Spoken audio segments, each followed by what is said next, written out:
Hey yo, what's going on with the viewers of the tube? Tyler here of Chico Crypto, coming to you not live, not in the studio, but out in my backyard with this beautiful nature and a candid video to start the week. Starting the week for Bitcoin, not looking too good, my friends. As of yesterday, late afternoon, Bitcoin touched about 23K. And then Sunday night, and as of Monday, the price has been falling. And we're settling in at about 21.7K as of right now. So I'm sure you saw the headline, the title of this video, Bitcoin to do the unthinkable this week. So what do I mean? Well, first I got to talk about, being bullish. A lot of YouTubers turned bullish last week because we were breaking out. We were having a nice little fake pumperooski, I would say. I stuck to my guns and said that Bitcoin is going to continue to go down. Do not trust the pump because we haven't capitulated yet.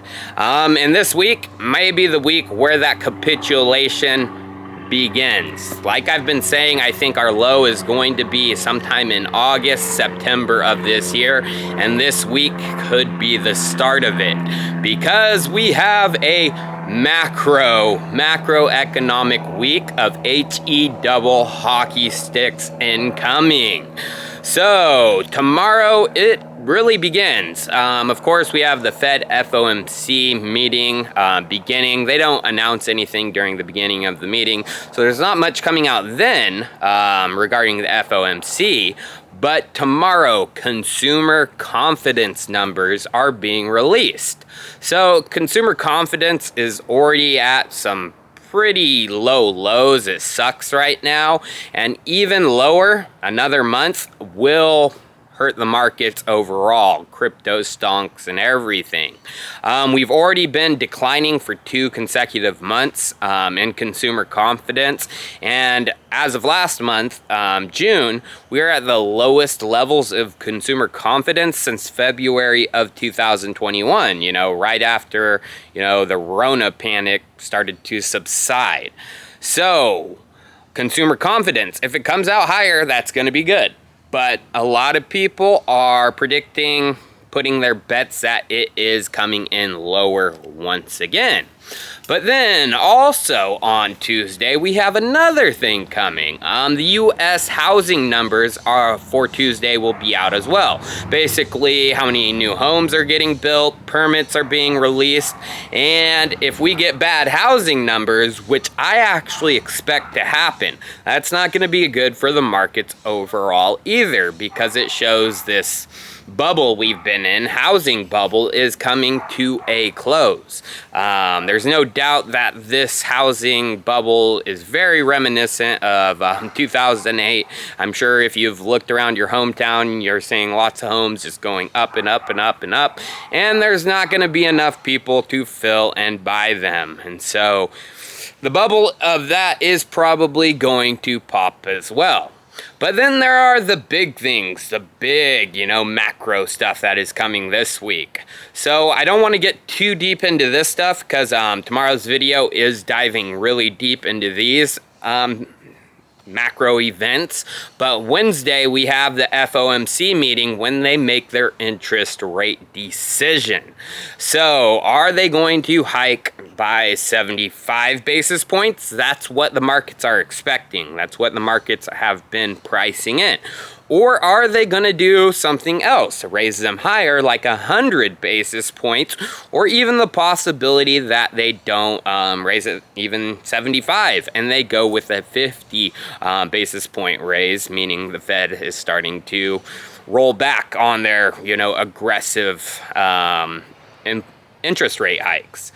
So I don't think it's going to be 100, and I'll talk about that in tomorrow's video, but I do think it's going to be 75, and there is a possibility that it will be 50. So, of course, we get 50, the markets are going to love that. 75, not much action. 100, of course, the markets would go down, but that is very, very unlikely in my opinion. But then we have the big nuclear day, the big one that's coming out. US GDP numbers for quarter 2 are being released on Thursday. So one after another this week, we're getting just punched. Yeah, and U.S. GDP numbers are not going to be good. The White House is already fronting, you know, the release, basically changing the definition of a recession. So if the U.S. has 2 negative quarters of GDP growth, that is the definition of a recession. And it's probably coming out negative. So we get that on Thursday. I mean, that's a big number the markets are anticipating, they're looking for. It's probably gonna be getting priced in earlier. So I would expect, you know, the markets to start moving down. Crypto and stock. Crypto's already moving down. And what's funny is I think crypto is starting to front run the stock market. You know, crypto's going down right now. So I would expect stocks to start falling. Stocks started green today, but I would expect a fall here soon.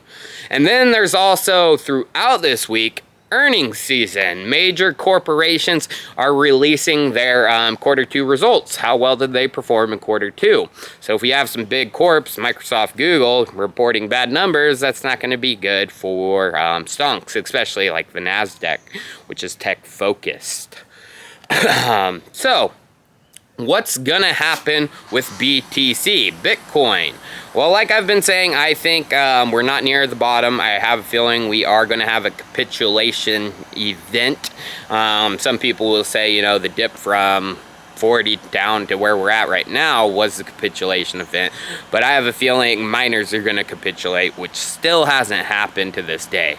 But I gotta talk about a on-chain metric. It's called realized price. So realized price is basically the average price, the average cost basis at which all BTC were purchased throughout a cycle. Now, during these cycles, you know, Bitcoin sometimes drops below the realized price, and we have done that here lately. But we only spent 35 days below the realized price, and over the past week, we've been actually above the realized price. Now, if we look back into previous cycles, in 2018, we had our capitulation event drop below the realized price, and we spent 133 days below it before we pumped back above it, and then we never saw it again going into the bull run that we just experienced. But there is another cycle before that, which the realized price, we would dip below it, and then we'd come back over it for just a tiny bit, then dip below it, then come back above it for a little bit, and then go below it. So is this cycle mirroring the 2014 cycle more than the 2018 cycle? In my opinion, yes.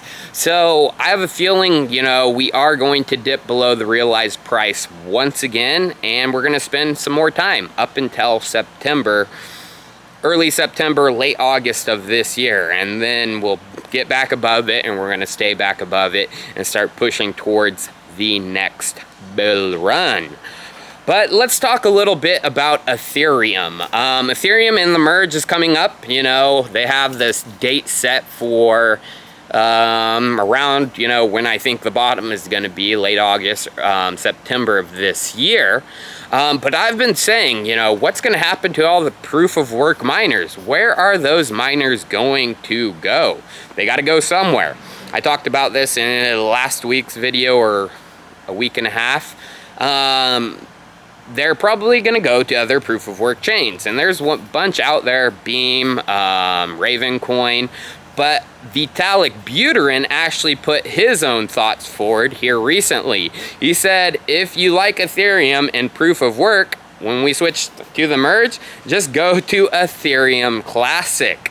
So he actually named Ethereum Classic by name as, you know, the proof of work chain for Ethereum. So I would expect Ethereum Classic to have some pretty good runs leading up to the merge, and I've been saying that for a long time. Ethereum Classic is a fork of Ethereum. So if you want to get in, you know, on Ethereum Classic, wait for some dips, because I have a feeling there will be some runs leading up to the merge. Well, viewers, I appreciate all you guys. Remember, Bitcoin is probably going to do an unthinkable event.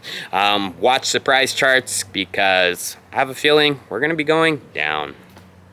Cheers. I'll see you next time.